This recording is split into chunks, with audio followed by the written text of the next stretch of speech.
Stefon Diggs tweeted out, quote, ready for whatever. So, Graz, is it an overreaction if I said this Diggs tweet we're looking at right now means something? Usually, yes. Historically, with Stefon Diggs, the answer to that question has been yes, it's an overreaction. He does this a lot. He expresses his frustration openly. I don't know what he's frustrated about or what he's ready for, what he's specifically talking about, but checking in with people close to this situation, I do not believe it means he wants out. I do not believe it means he's headed out. It would be very challenging for the Bills to move on from Stefon Diggs this offseason. Not impossible, but challenging financially. In fact, if they traded him or cut him at this point, the cap hit would actually be higher than it's going to be for him on the roster. And as of yesterday, his full $18.5 million salary for this year became fully guaranteed. The interesting thing when you look at it, Himbo gave me some numbers here. You look at the last 13 games for the Buffalo Bills. Stefon Diggs averaged 5 catches, 49 yards, had just 4 explosive plays. That, to me, does not say number one guy. What's your take on this? Yeah, I mean, listen, we know that the Bills made, change at the offensive coordinator position. So now, now the new offensive coordinator has the opportunity to kind of put things together, take a deep breath after making that transition, maybe find a way to implement Stefon Diggs into the offense even better. But I've said this time and time again with Stefon Diggs.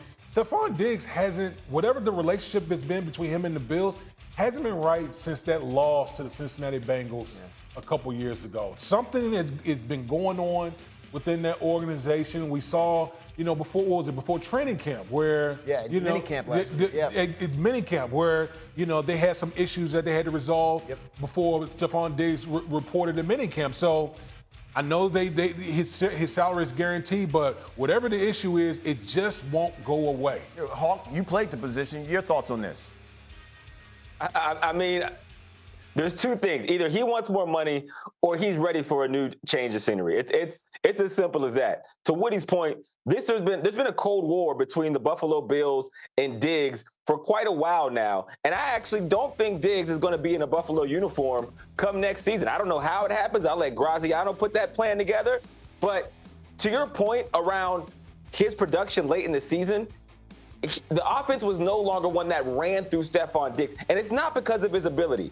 Go look at what Case Keenum looked like with Stefon Diggs. Go look at what Josh Allen looked like prior to Stefon Diggs coming there. And I think Stefon Diggs is an incredible receiver. He has a ton of talent. He is the number one guy. He's probably going to want to go to a place that still sees him that way, because in Brady's offense, it's just not as important or as critical to have Stefon Diggs as a guy who gets 10 to 15 targets per game.